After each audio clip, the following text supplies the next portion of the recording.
Hello, and how are you doing today? Thank you for clicking on this video. I want to talk about HBCUs right now and some weird things that are going on at HBCUs. I'll start with Howard.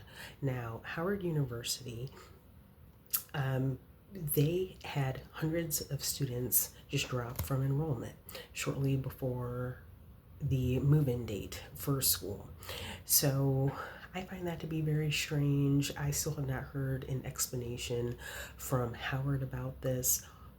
And I first started hearing about this because there was a girl crying about being dropped, and then the news started talking about it, and talking about how other universities were offering an opportunity to Howard students, and I guess some of them appealed this matter and they get to start their studies at Howard whenever classes start. But I just thought that that was very weird.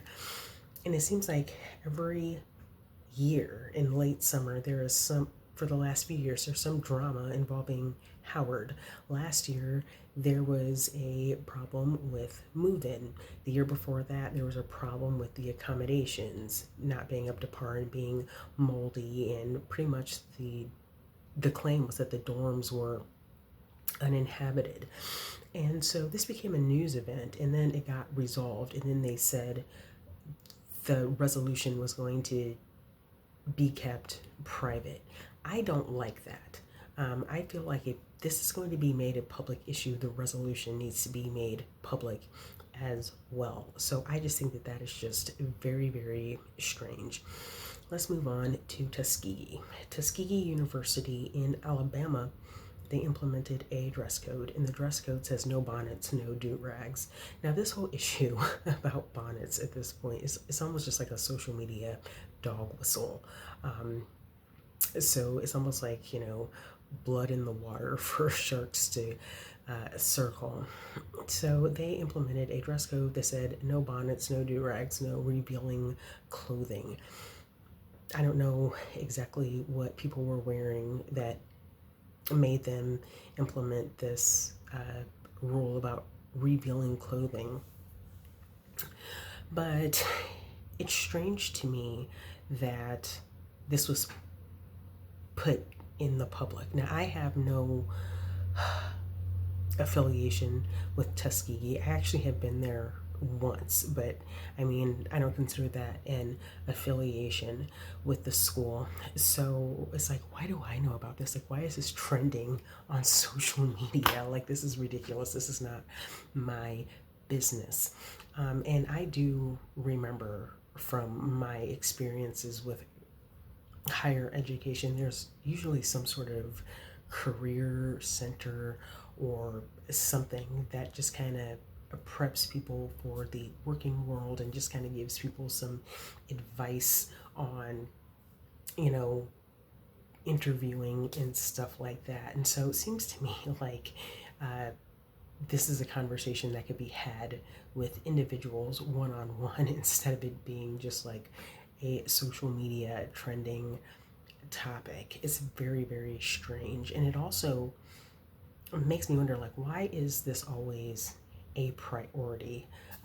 This matter of like bonnets and do-rags is kind of like, okay, how are those graduation rates?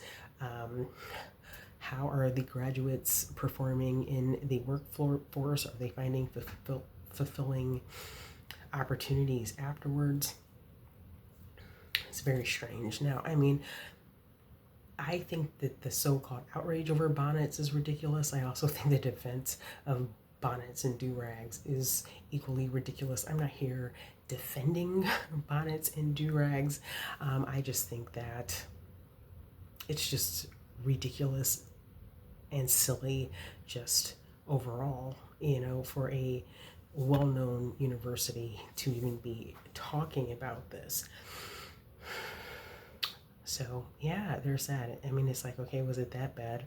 And then they said that students need to bring career wear for career events. And I wonder, like, what do they mean by career events? Are they talking about job fairs? I don't know if you've ever been to a job fair, but they suck, honestly. Job fairs, in my opinion, uh, from my experience, they do not really deserve much more than pajamas. Not that I, you know, leave and go out and about in pajamas personally, but job fairs are not that great. But then again, I don't know what they mean by like career events. And again, you would think that there would be some sort of mentoring program where these conversations could be had one on one, um, as opposed to, a social media trending topic. Um, yeah, so there's that. I just think it's silly. I just think it's silly. And I don't know how this became, public discourse.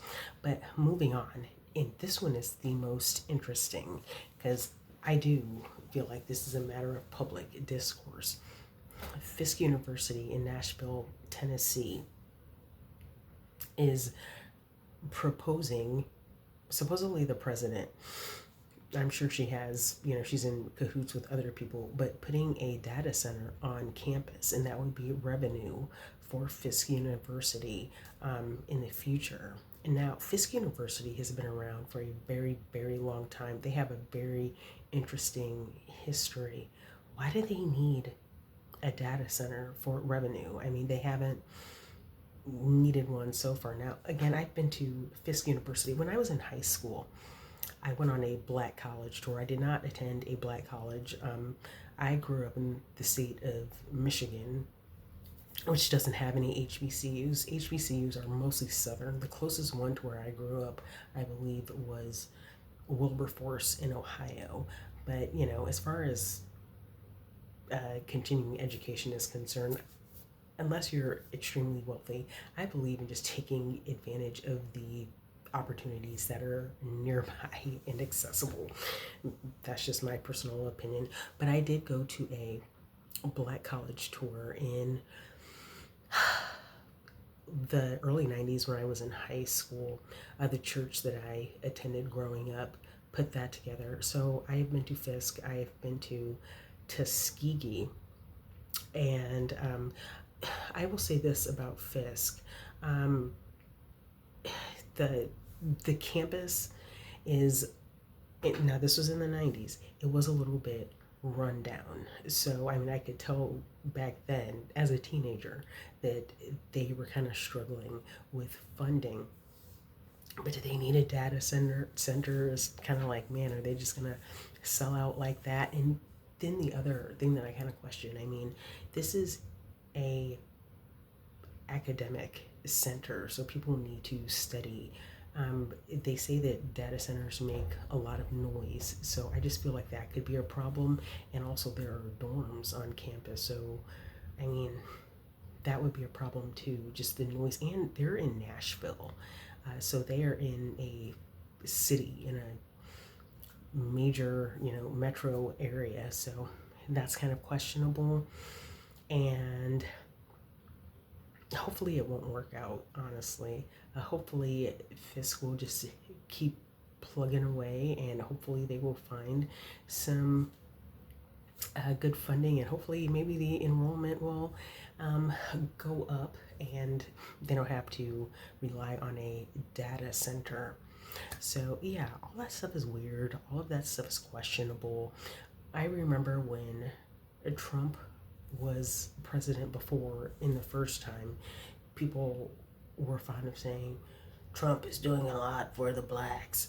And they always like to refer to how he maybe increased funding for HBCUs. And I'm sitting here like, okay, well, whatever. Like, that doesn't have that much to do with, most black people. Like, has nothing to do with me, frankly. And I just kind of felt like, well, gosh, you got to understand that all money is not good money. And with certain people in certain situations, there is a major catch to money. So anyway, I just want to talk about just some of these weird things going on with HBCUs.